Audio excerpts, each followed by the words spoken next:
Vamos lá, vamos agradecer ao Senhor por esse dia que Ele nos dá e pela oportunidade de nós estarmos aqui mais uma vez para ouvirmos a palavra do Senhor. Senhor, te agradecemos por esse dia, pelo início dessa semana, nós te louvamos e entregamos a nossa vida a Ti. Como eu cantei, entrego a Ti o meu coração, a minha vida e tudo que sou. Que o Senhor receba glória, honra nesta manhã, receba adoração e exaltação. E pedimos ao Senhor que mais uma vez fale ao nosso coração diante da Tua palavra, Pai. Nós estamos abertos para ouvir aquilo que o Senhor quer falar conosco. Em nome de Jesus. Amém. Amém, meus amigos. Então vamos lá. Vamos conversar sobre esse tema tempestades. Se você tiver a sua Bíblia, abra em Jonas capítulo 1. Eu vou ler aqui Jonas capítulo 1. Se você não tem a sua Bíblia, preste atenção, é uma história fácil para você entender. Vamos lá, um texto inclusive conhecido, né? Olha só, Jonas capítulo 1, versículo 1 em diante, diz assim: A palavra do Senhor veio a Jonas, filho de Amitai, com esta ordem: Vá depressa à grande cidade de Nínive e pregue contra ela, porque a sua maldade subiu até a minha presença. Mas Jonas fugiu da presença do Senhor. Jonas fugiu da presença do Senhor, diz o texto. Dirigindo-se para Tarsis, desceu à cidade de Jope, onde encontrou um navio que se destinava àquele porto. Depois de pagar a passagem, embarcou para Tarsis, para fugir do Senhor.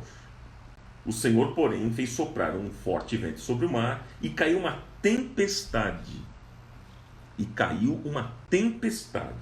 Tão violenta que o barco ameaçava arrebentar-se. Todos os marinheiros ficaram com medo e cada um clamava ao seu próprio Deus. E atiraram as cargas ao mar para tornar o navio mais leve. Enquanto isso, Jonas, que tinha descido ao porão e se deitara, dormia profundamente. O capitão se dirigiu a ele e disse: Como você pode ficar aí dormindo? Levante-se e clame ao seu Deus, talvez ele tenha piedade de nós e não morramos.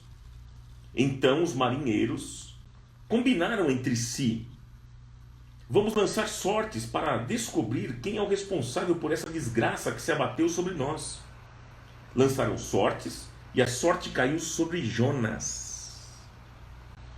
Por isso lhe perguntaram: Diga-nos, quem é o responsável por esta calamidade? Qual é a sua profissão? De onde você vem? Qual é a sua terra? A que povo você pertence?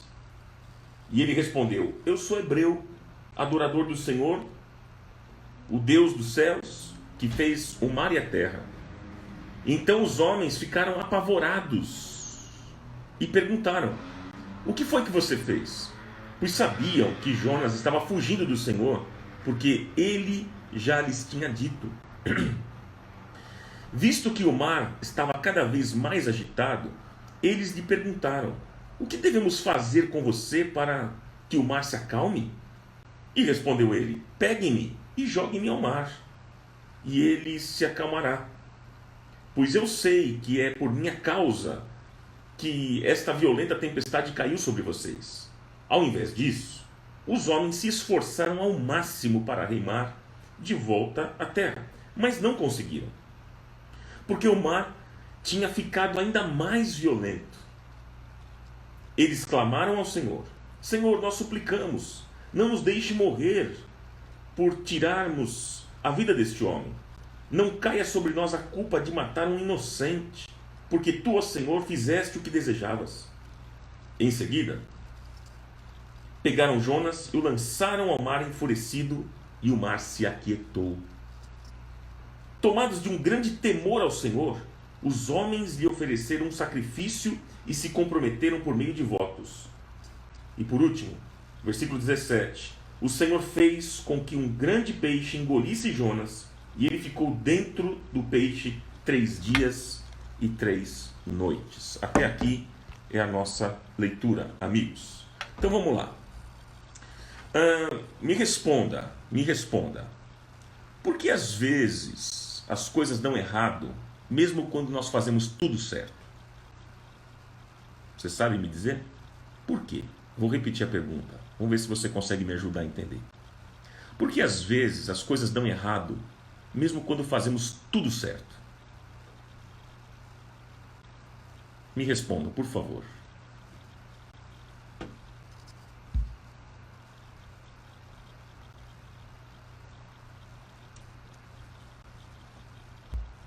Por que às vezes as coisas dão errado, mesmo quando fazemos tudo certo? Essa é a pergunta, me responda. Vamos lá, eu quero ler aqui. A Meire disse, aprendizado. Porque não, a Ângela disse, porque não é a vontade de Deus. O Gilberto disse, porque achamos que está certo. A Edna Hessel disse, há um propósito. Porque pode estar certo aos nossos olhos e não aos olhos de Deus, disse a Cláudia. A Marchizele, estamos fora da vontade de Deus.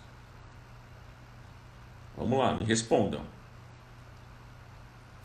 Nem sempre fazemos a vontade de Deus. Alguma outra, a Cláudia disse, Cláudia Tene, alguma coisa ainda não está agradando a Deus e temos que nos livrar dela ou delas. A Priscila Linhares, porque a vida não é justa. A Diane colocou, será que era o certo para Deus? O Maurício disse, não era a vontade de Deus. A Ana Conferai, não é o propósito de Deus. A Elaine, o propósito de Deus é outro. Legal, estou lendo aqui.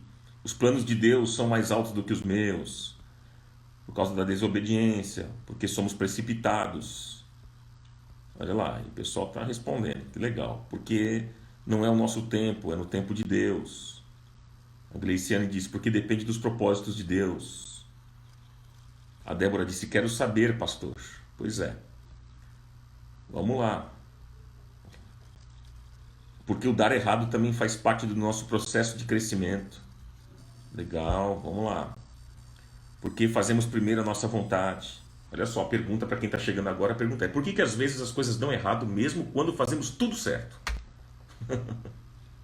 Já aconteceu isso com você? Você fez tudo certo. No final, deu errado. O caminho parece que você estava ainda tudo certinho, mas no final deu errado. Por que isso? Você consegue entender? A gente consegue entender?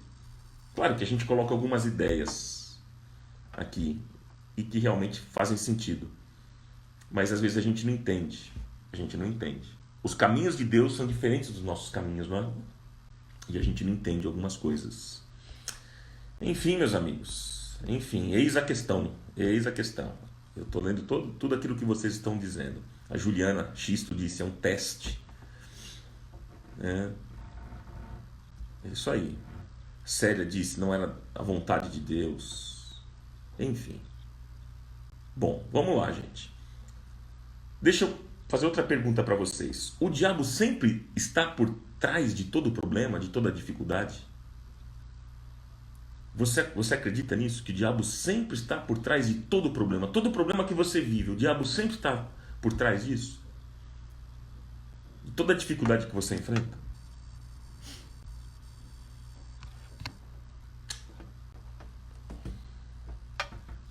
Meus amigos. Olha lá. O pessoal está respondendo. Não. Ok.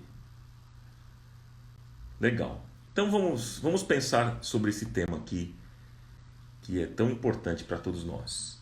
Bom, gente, a Bíblia nos ensina que é possível que sejamos atingidos por pelo menos 3 tipos de tempestades nas nossas vidas. Pelo menos por 3. Primeiro, as tempestades que nós mesmos criamos. Como aquelas que Sansão viveu por causa do seu envolvimento com Dalila e por não ter domínio próprio. Ele mesmo criou. Né? segundo tipo de tempestade são aquelas que são criadas por outras pessoas, como a que Paulo e Silas viveram quando eles foram levados à prisão.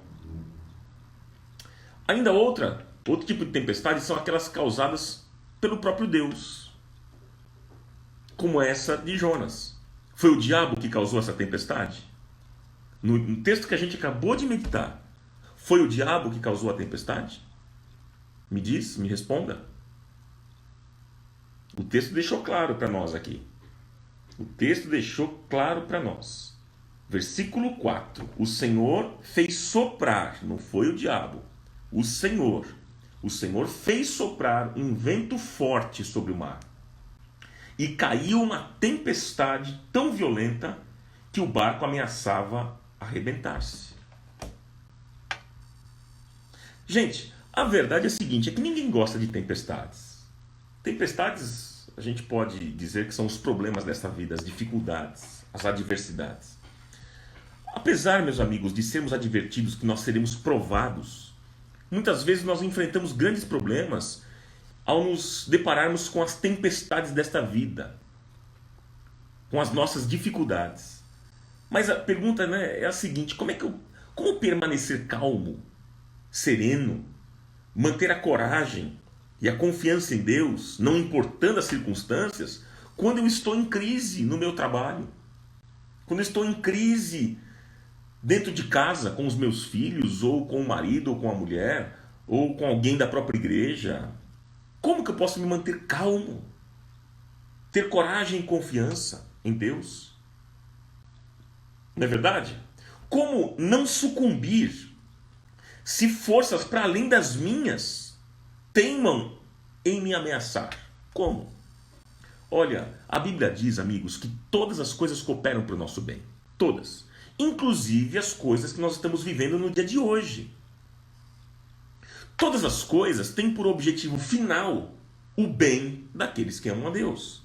Alguns podem perguntar aqui hoje, nesta manhã, para mim: como é que eu vou continuar crendo se o que eu estou vivendo hoje não é bom?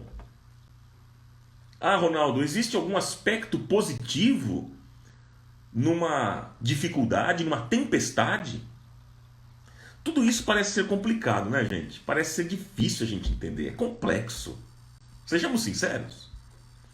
A questão é que a nossa visão humana ela é muito pequena, ela é muito limitada. Nós só conseguimos enxergar o agora, o hoje, o momento. Nós não somos capazes de saber o que vai acontecer daqui a alguns minutos, alguns segundos com a nossa vida. A gente não sabe. A nossa limitação ela é tão grande, mas tão grande, e a nossa visibilidade é muito pequena. Então, nós lidamos e andamos ao lado de um Deus grande, que conhece tudo, todos e conhece o nosso futuro. Mas se eu e você amamos a Deus, todas as coisas que acontecem com a gente é para o nosso bem. Se você ama a Deus, tudo que acontece na sua vida é para o seu bem. Creia nisso. Se nós amamos a Deus, nós obedecemos à voz de Deus. E se obedecemos a Deus, logo nós estaremos no propósito dele. E então tudo aquilo que acontecer, no final, nos trará algum benefício. E esse é o ângulo de visão que eu e você precisamos ter. Nós precisamos aprender com as coisas ruins da vida, mas que no final, a Bíblia diz que se transformarão em bênção. Deixa eu perguntar para você, por que no Antigo Testamento, no Velho Testamento, as nações tinham medo de Israel e queriam destruir Israel? Por quê? Sabe por quê? Porque Israel tinha uma fama. A fama de Israel era o seguinte: eles sobreviviam onde todos os outros povos morriam. Veja só, quando não tinha água, surgia água. Quando não tinha comida, o maná caía do céu. Quando estava frio, surgia coluna de fogo. Quando estava quente, nuvem se formava para fazer sombra. Quando Israel chegava em algum lugar, o outro povo, o povo inimigo, temia. Certa vez, quando Israel chegou perto de Jericó, a Bíblia diz que o povo daquela cidade teve medo. E eles trancaram as portas. Mas aquele povo, mesmo aquele povo, tendo preparo para a batalha, e as muralhas da cidade eram todas reforçadas, eles tiveram medo de Israel. Israel nem exército tinha. Enfim, gente, Israel enfrentava tudo e todos e permanecia vivo. Eram os inimigos, cobras, escorpiões, dificuldades, problemas adversos, mas o povo estava lá.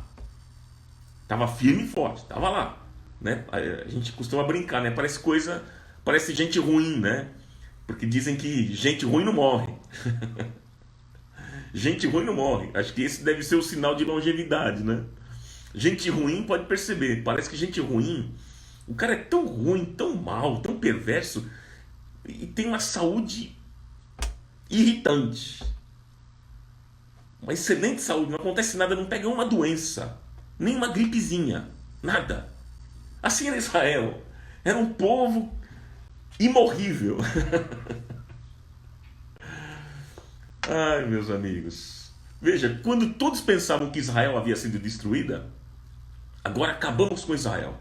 Aí, de repente, aparecia alguém lá com o povo. Eles sempre sobreviviam. Israel sempre sobrevivia às adversidades e às tragédias. E no final, acabava bem. Você vê Daniel? Daniel foi jogado na cova dos leões, mas os leões não comeram. E comeram os homens que jogaram Daniel na cova dos leões. Jogaram Sadraque, Mesaque e Abdênego na fornalha e eles não foram queimados. Os outros homens que jogaram foram queimados. Então veja, sempre todas as coisas cooperam para o bem daqueles que amam a Deus. Mas parece que nós estamos nos esquecendo dessa verdade, meus amigos. Muitos estão desesperados com as tempestades da vida. Você está desesperado com aquilo que está acontecendo nesses dias? Deixa eu dizer uma coisa para vocês. Todos os que educam filhos usam métodos de educação. Alguns colocam os filhos de castigo. Outros até usam a varinha, né? Para dar uns tapinha no filho. E eu não quero entrar nesse particular, não é esse o nosso tema. Mas a questão é o seguinte, é que cada um usa um método para educar. Mas todos aqueles que corrigem os filhos, eles não fazem isso para destruir os filhos. Fazem para disciplinar, para educar. Deus também é assim. Deus também é assim. Apocalipse 3:19, a Bíblia diz: eu repreendo e castigo a todos quantos amo. Sê, pois, zeloso e arrepende-te. Deus também nos castiga não para nos destruir, amigos, mas para nos disciplinar, para educar. Qual é o método de Deus para nos disciplinar? Qual é o método de Deus para disciplinar? Ele usa pessoas para nos corrigir, muitas vezes. Veja, quando Israel desobedecia, Deus levantava e autorizava um outro povo para destruir Israel. E aí então o povo se arrependia. E o Senhor restaurava a nação de Israel de novo. E Deus continua usando esse método de educação. Quando nós vacilamos, surgem as tempestades, surgem as crises. As tempestades surgem para nos ensinar alguma coisa. E quanto mais rápido a gente aprende as lições, mais rápido a tempestade passa. Agora, quando nós não aprendemos, a tempestade pode, além de não passar, ela pode piorar, virar um furacão. As tempestades, amigos, elas serão inevitáveis, porque elas sempre surgem para nos ensinar alguma coisa. Deus sempre está querendo te ensinar algo, creia nisso. E por isso, meus amigos, nós precisamos estar atentos e dispostos a aprender lições que serão preciosas, importantes e valiosas para a nossa vida. Quais foram os erros de Jonas? Olhando para esse texto aqui. Deixa eu pontuar algumas coisas com vocês. Veja, Jonas errou. Ele cometeu um erro grave. Ele já era um profeta quando ele foi designado por Deus para ir até Nínive. Mas ele estava acostumado a ser usado por Deus somente entre o seu próprio povo. Ele era uma espécie de um capelão do reino no tempo de Jeroboão I. E quando ele recebeu a missão, quando Jonas recebeu a missão de proclamar a mensagem de Deus ao povo de Nínive, Jonas cometeu alguns irreparáveis e graves erros. Quais foram os erros? Anote. Primeiro erro de Jonas. Jonas tentou obedecer a Deus à sua maneira. Jonas tentou obedecer a Deus à sua maneira. Gente, todos nós aqui, todos nós sabemos que Deus somente considera a obediência aquela que é integral. Ou seja, meia obediência ou obediência atrasada é o mesmo que desobedecer. Veja, o pecado entrou no mundo como efeito de um ato de desobediência. 1 Samuel, quer dizer, antes desse texto, Romanos 5,19 diz assim: assim como por meio da desobediência de um só homem, muitos foram feitos pecadores. Assim também, por meio da obediência de um único homem, Jesus, muitos serão feitos justos. Agora o texto de 1 Samuel, capítulo 15, versículo 22, para Deus o obedecer é melhor do que o sacrificar. Deus ordenou a Jonas que ele fosse.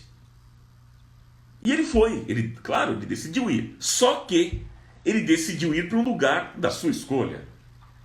E ele se deu mal. Amigos, deixa eu dizer uma coisa importante para vocês. Nós não podemos dispor de um plano B para Deus. Se Deus te orientar, faça. Não coloque um plano B para Deus. Quer ele indique ou não o lugar para onde devemos ir, nós devemos sempre permitir, amigos, que ele seja o nosso Waze. Como aconteceu com Abraão lá em Gênesis capítulo 12. Abraão, vá para a terra, sai da sua terra, da sua parentela e vá para o lugar que eu te mostrarei. É obediência incondicional. Tá certo, gente? Então esse foi o primeiro erro de Jonas. Qual foi o primeiro? Jonas tentou obedecer a Deus do seu jeito, da sua maneira, e se deu mal. O segundo erro de Jonas. Jonas tentou se esconder de Deus. Ah, meus amigos, que loucura isso. Tentar se esconder de Deus é loucura. Olha, tudo indica que Jonas sabia, claro, muitas coisas a respeito de Deus. Poxa vida, ele já era um profeta. Mas parece que ele ignorava o fato de Deus ser onipresente, onisciente. Veja, no versículo 3 diz que Jonas tentou fugir de Deus, gente. Tentou fugir de Deus. Versículo 3 diz isso, olha lá. Mas Jonas fugiu da presença do Senhor, dirigindo-se para Tarsis. Ele tentou fugir de Deus. O Salmo 139, eu não vou ler agora, não vou ler esse texto, leia depois. O Salmo 139, Davi ali deixa claro que essa tentativa de fuga é totalmente desastrosa, como aconteceu com Jonas, porque Deus está em todo lugar. Davi, no Salmo 139, ele diz isso: se eu for ao céu, o Senhor está. Se eu for para o fundo da terra, o Senhor está. Se eu for para o mar, o Senhor está. Não há como fugir de Deus. O escritor aos Hebreus, no capítulo 4, versículo 13, ele diz o seguinte, que todas as coisas estão nuas, estão patentes diante de Deus. Então, o segundo erro de Jonas tentou se esconder de Deus. Não há como se esconder de Deus. Terceiro erro de Jonas. Jonas imaginava, amigos, que distância e tempo apagam os nossos atos de desobediência. Jonas imaginava que distância e tempo apagam os nossos atos de desobediência. O erro fatal de Jonas foi supor que ele poderia desobedecer a Deus e ficar impune. Gente, nós vivemos no tempo, mas Deus habita na eternidade. Então, tempo e distância nada significam para Deus. O nosso dever, amigos, é atentar para todos os detalhes das ordens que o Senhor nos der e cumprir com a sua palavra com exatidão. Isso é sério, gente. Gálatas 6, 7. Não se deixe enganar. De Deus não se zomba, porque aquilo que o homem semear, isso também colherá. Inclusive amanhã eu falo sobre semeadura. Amanhã o tema é semeadura. Importante esse tema, eu gostaria que você estivesse comigo amanhã às 10 horas da manhã falando sobre este tema. Qual foi o quarto erro de Jonas? Anote. Jonas tentou colocar a sua honra acima da honra de Deus. Gente, nenhuma honra pessoal pode ser colocada acima da honra de Deus. O soberano do universo, o criador, o arquiteto desse universo. Aliás, senhores têm honra, mas servos não. E eu fico pensando, né? Quantas pessoas têm deixado de cumprir o propósito de Deus na sua vida por causa dos seus próprios sentimentos, das suas próprias paixões, preferências, seus próprios desejos, suas próprias opiniões, hein? Veja, Jonas, ele não simpatizava com os ninivitas, não, mas Deus queria salvar aquele povo. Jonas sonhava com a destruição de Nínive, mas Deus planejava um grande avivamento para aquela cidade. E Jonas havia sido o instrumento escolhido por Deus. Amigos, todas as vezes, guarde isso que eu vou dizer, todas as vezes que razões e motivos humanos se sobrepõem ao plano de Deus, o resultado sempre é catastrófico para quem se nega a fazer a vontade de Deus. Sempre. Melhor do que tudo, gente, é experimentar, como diz Romanos 12:2, melhor que tudo é experimentar a boa, perfeita e agradável vontade do Senhor para a nossa vida. É isso que faz a diferença. É aqui que nós descobrimos como são formados os verdadeiros heróis, tanto do Antigo quanto do Novo Testamento. Fazer ou não fazer a vontade de Deus, eis a questão. É justamente isso, o fazer ou não fazer a vontade, que separa, por exemplo, separa um Saul de Davi. Um que não fez e o outro que fez a vontade de Deus. Separa Caim de Abel, Arão de Moisés, um Judas de Paulo. Aí que marca a diferença daquele que faz e aquele que não faz a vontade de Deus. Mas vamos lá, quais são as lições, qual que é a resposta de Deus para a nossa vida nesta manhã? Quais são as grandes lições que nós podemos aprender diante dessa história? Primeira lição, anote. Primeira lição. Veja, nenhuma pessoa jamais conseguirá fugir da presença de Deus. Não adianta. Nenhuma pessoa jamais conseguirá fugir da presença de Deus. Jonas, ele estava querendo fugir de Deus. Mas Deus estava vendo tudo. Porque não há nada que não esteja claro diante dos olhos do Senhor. Deus vê e Deus conhece todas as coisas. Deus conhece as suas palavras antes de serem ditas. Deus conhece os teus pensamentos antes de serem pensados. Provérbios 15, versículo 3 diz que os olhos do Senhor estão em todo lugar, contemplando os maus e os bons. Então não há como a gente fugir de Deus. Por isso que nós devemos parar de tentar enganar Deus, dissimular. Enganar é coisa tola, é coisa estúpida. Enganar o quê, gente? Enganar quem? Como? Por quê? E Deus não há como enganar porque Ele conhece tudo e todos. O mais importante para Deus não é o que você faz, mas é o que está por detrás daquilo que você faz. Porque Deus julga as intenções do coração humano. Sabia que você pode ter uma atitude boa com uma intenção errada? Sabia disso? Você pode fazer o bem para alguém com uma intenção errada? Sabia disso? Por exemplo, você pode... alguém que esteja necessitado financeiramente e diz para você, puxa, amigo, você pode me emprestar um dinheiro? E você pode até emprestar, ter uma atitude boa de dar aquele dinheiro para aquela pessoa, que é uma atitude boa, mas por trás você ter o desejo de manipular essa pessoa. Você pode fazer um elogio a alguém com uma intenção errada. Você pode dizer coisas boas daquela pessoa com o sentido de aproveitar de algo daquela pessoa. Então, por isso que o mais importante para Deus, guarde o que eu estou dizendo, anote isso. O mais importante para Deus não é o que você faz, mas é o que está por detrás daquilo que você faz. Porque Deus conhece e Ele julga as intenções do coração humano. Você pode fazer uma boa ação, mas se você tiver uma intenção ruim no coração, Deus rejeita. Isso não agrada a Deus.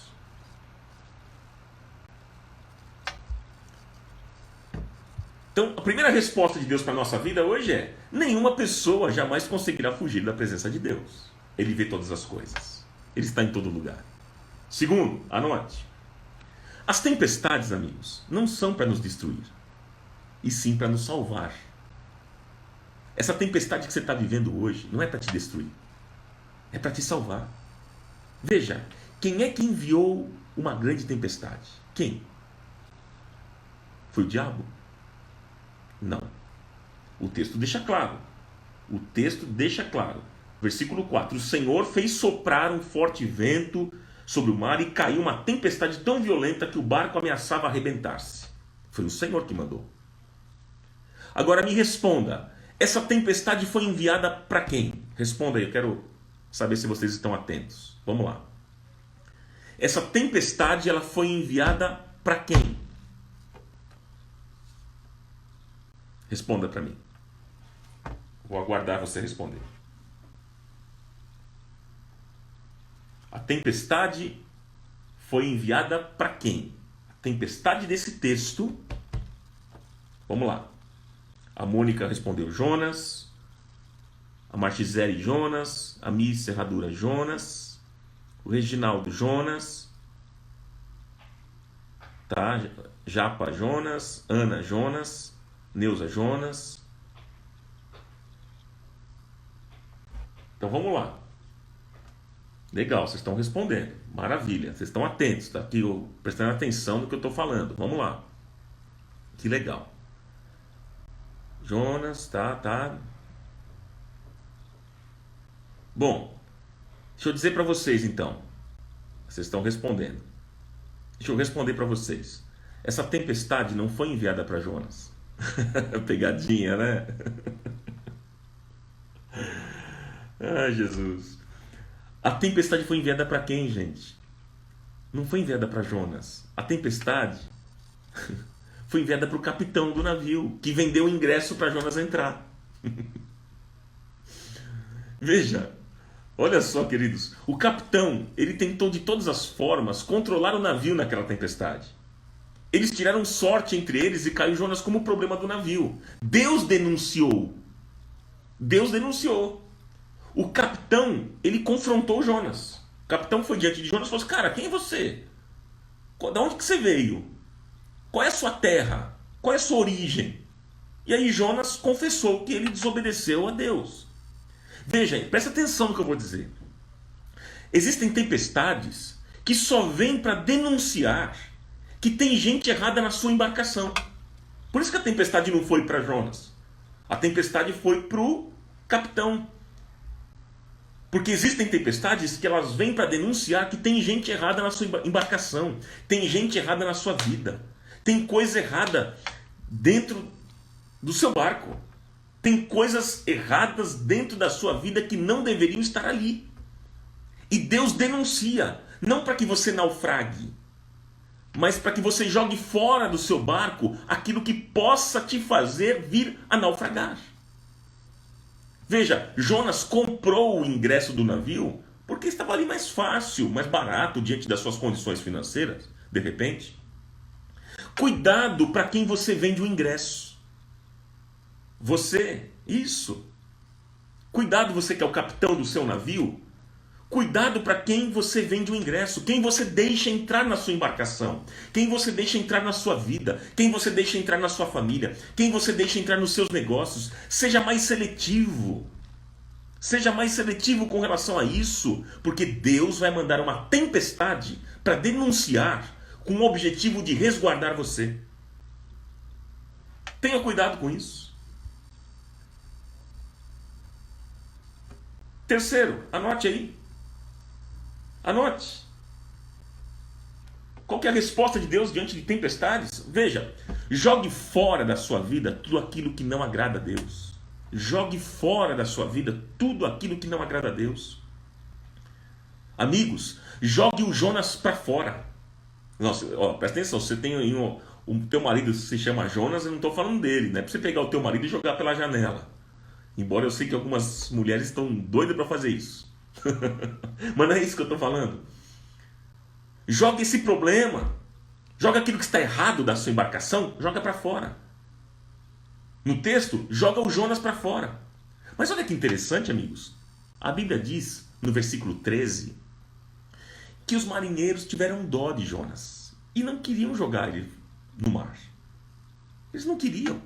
Mas ao mesmo tempo, eles estavam com medo. Eles estavam sofrendo dentro daquele navio.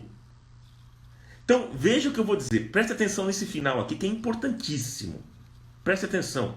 Veja que quando nós nos afastamos dos planos de Deus, nós levamos outras pessoas ao sofrimento.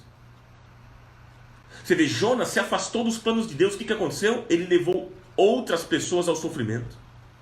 Marinheiros que estavam sofrendo, marinheiros que estavam com medo agora. Porque Jonas se afastou dos planos de Deus. E é isso que acontece comigo e com você, quando nós nos afastamos dos planos de Deus. As pessoas que estão perto da gente sofrem. E por causa de decisões erradas, atitudes erradas, nós machucamos e magoamos as pessoas. Então, Deus vai pedir para jogar fora alguma coisa, assim como aconteceu no texto. Deus vai pedir para você jogar fora algumas coisas. Pode ser murmuração, pode ser infidelidade, pode ser maledicência, pode ser a mentira, pode ser um relacionamento errado, pode ser um vício, pode ser atitudes erradas. E eu pergunto para você, será que nós estamos dispostos a jogar fora da nossa vida tudo aquilo que não tem agradado a Deus? Ou nós vamos manter por dó? Porque os marinheiros, eles não queriam jogar o Jonas no mar porque eles estavam com dó. Não, ele é um cara legal. E os homens diziam ali, não, a gente não pode fazer isso, ele é um cara bonzinho, um cara legal. Mas o que estava acontecendo no texto? A tempestade só ia aumentando. E cada vez mais forte. E eles tentando remar para a terra e não conseguiam ir para a terra, e a tempestade mais forte. Até que o capitão tomou a decisão. Vamos lançar Jonas no mar. E Jonas foi lançado ao mar. Agora, você vai ficar na sua embarcação com Jonas ou com a sua família? Você vai ficar com Jonas ou com a sua integridade financeira? Você vai ficar com Jonas ou com a sua fé? Lembre-se, Jonas nunca comete suicídio. Ele só vai embora se você mandar.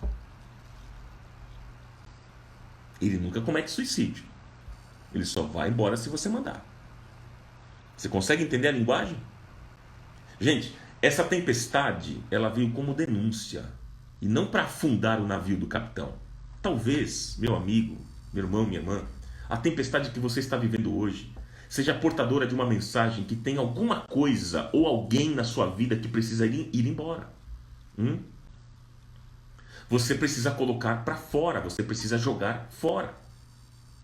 Alguma coisa na sua vida pode ser. É o que Paulo diz aos Efésios, capítulo 4, versículo 22.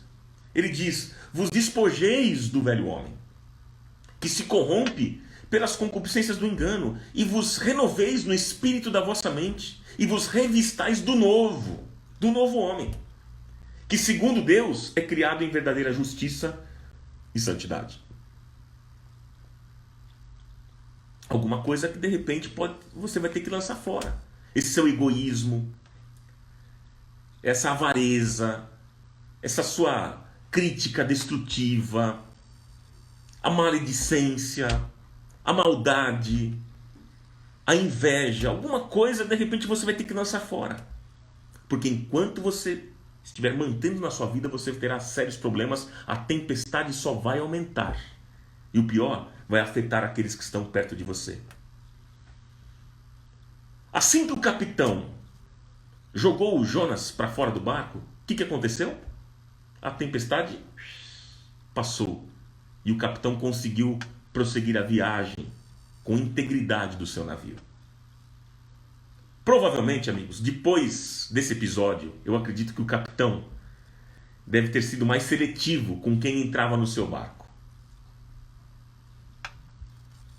Depois de uma tempestade, fique esperto.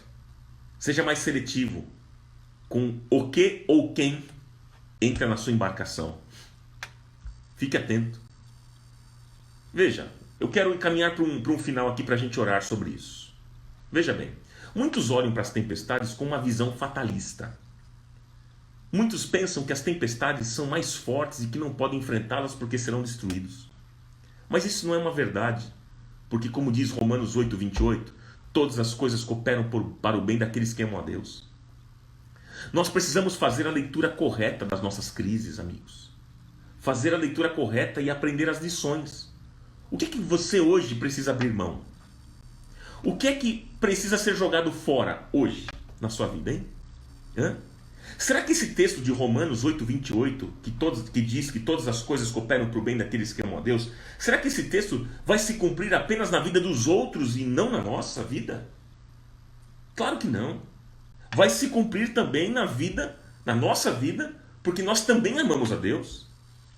As tempestades, amigos, elas vêm para nos trazer informações, para melhorar na nossa vida e não para nos destruir.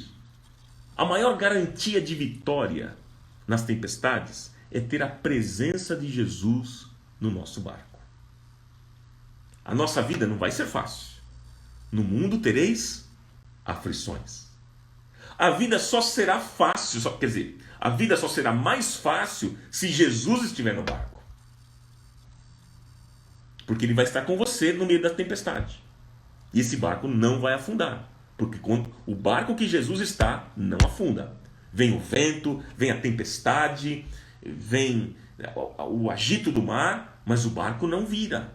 Porque o Senhor está ali. E onde ele está presente, milagres acontecem. Ele aquieta a tempestade. A vida sem Jesus é como cortar uma árvore com um machado. A vida com Jesus é como você cortar a árvore com uma serra elétrica. Veja, a árvore é a mesma, precisa-se de disposição e esforço, mas o motor da serra facilita o corte. Então, viver com Jesus é tê-lo como o motor da serra, que nos ajuda e divide conosco a força. Com o machado é mais duro, é mais difícil, mas com a serra fica mais fácil, porque ele divide a força com a gente. Nós posicionamos a serra, apertamos a serra, mas ele gira a máquina e faz o serviço. Veja que é uma parceria. É uma parceria. Talvez você que está me assistindo agora, nessa manhã, esteja enfrentando uma tempestade. Ou então acabou de sair de uma tempestade e ainda está molhado. Quero dizer para você que nessa vida Jesus é um alívio. E além disso, ele é um passaporte para a vida eterna. O apóstolo Paulo diz, 2 Coríntios capítulo 4, versículo 16. Anote aí. 2 Coríntios 4,16. Paulo diz, por isso não desfalecemos, mas ainda que o nosso homem exterior se corrompa, o homem interior, contudo, se renova de dia em dia. Porque a nossa leve e momentânea tribulação produz para nós um peso eterno de glória muito excelente. Não atentando nós nas coisas que se veem, mas nas que se não veem. Porque as que se veem, elas são temporais. E as que se não veem, elas são eternas. Por isso eu encerro aqui com vocês, meus amigos queridos. Eu quero perguntar a você para nós orarmos nessa manhã. Você está enfrentando alguma tempestade? Você está entendendo, nessa tempestade que você está vivendo, você está entendendo o propósito de Deus nisso? Sim ou não?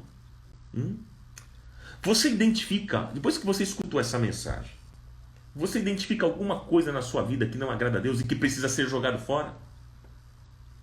E eu queria que, se você não precisa escrever o que exatamente, mas eu gostaria que você me respondesse essa pergunta, se sim ou não. Você identifica alguma coisa na sua vida hoje que não agrada a Deus e que precisa ser jogado fora? Me diz sim ou não, porque eu quero orar por você agora. Vamos lá. A Gracinha disse sim.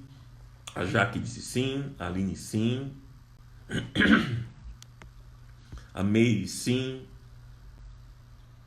A Cláudia sim. A Elma diz não. A Ana diz sim. Existe alguma coisa na sua vida? Está tudo perfeito na sua vida? Ou tem alguma área da sua vida que precisa ser lançada fora? Responda sim ou não.